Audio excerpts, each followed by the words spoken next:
అందరికీ నమస్కారం. ఈరోజు మనం వారికోస్ వెయిన్స్ గురించి తెలుసుకుందాం.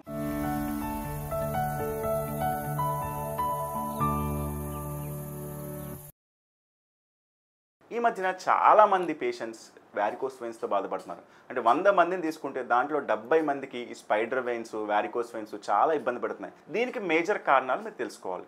సో దీనికి కారణం ఏంటంటే ఎక్కువసేపు నుంచోవడం, దాంతోపాటు తెలియని ఫుడ్స్ తీసుకోవడం, అంటే ఇంప్రాపర్ డైట్ హ్యాబిట్స్, అంటే టైంకి తినకపోవడం, దాంతోపాటు ఎక్కువగా స్ట్రెస్ తీసుకోవడం, లేకపోతే కంటిన్యూస్ స్టాండింగ్, ఇది మేజర్ ప్రాబ్లం అనమాట.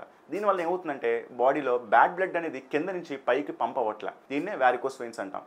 దాంతోపాటు వాల్వ్ డిఫిషియన్సీ, వాల్వ్స్ అనేది సరిగ్గా పనిచేయకపోవడం. సో దీనికి ఆయుర్వేదిక్లో మంచి ట్రీట్మెంట్స్ ద్వారా వితౌట్ సర్జరీ మన ఆయుర్వేదిక్లో ట్రీట్మెంట్ చేయొచ్చు. దీన్నే రివర్స్ మసాజ్, కాంస్య, స్టీమ్, సిరావ్యాధ, లీచ్ థెరపీ, ఇటువంటి డిఫరెంట్ ట్రీట్మెంట్స్ ద్వారా మనం వారికోస్ని రివర్స్ చేసుకోవచ్చు. సో ఇది కంప్లీట్ న్యాచురల్ ప్రాసెస్. ఇంకోటి ఏంటంటే మీరు తెలుసుకోవాల్సింది, వారికోస్ అనేది సహజం. సో దీన్ని మీరు ఎక్కువ సీరియస్గా తీసుకుని సర్జరీస్కి ఇటువంటి అవసరం లేకుండా న్యాచురల్గా ఆయుర్వేదిక్ పద్ధతుల్లో మనం రివర్స్ చేయొచ్చు. సో దీనికోసం మీరు చేయాల్సింది ఏంటంటే కంప్లీట్గా బాడీని మెయింటైన్ చేయడం, అంటే వెయిట్ మెయింటెనెన్స్. సో మన బాడీ అనేది మంచి BMIలో మెయింటైన్ చేసి మంచి ఆహారపు అలవాట్ల ద్వారా దీన్ని మనం నయం చేయొచ్చు. Thank you.